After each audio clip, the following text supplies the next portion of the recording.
是个人才，他竟能利用几个钢丝球和一个杀虫剂的气罐就制作了一款取暖神器。看到最后，我才明白什么叫做高手在民间。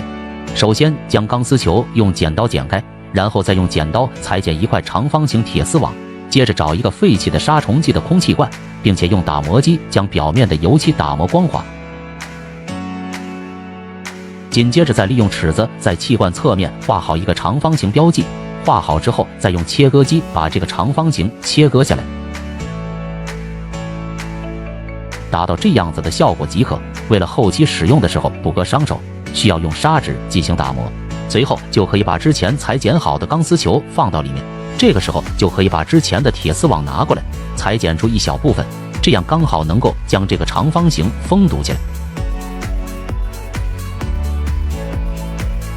然后找一块木板，并在木板上做好4个点位标记，因为根据这4个点位标记就可以安装角码。接着在这2个角码之间穿好一根螺杆，另外一边也是同样。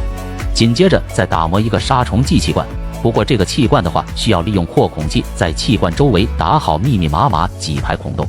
全部打好之后，再将上下2端的盖子切割掉，随后再利用切割机从中间破开。这里切割开之后，同样要打磨光滑，然后用手将其轻轻掰开，形成一个拱形。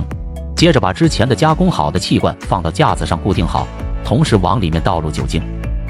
紧接着点火测试一下，可以看到火力还是非常强。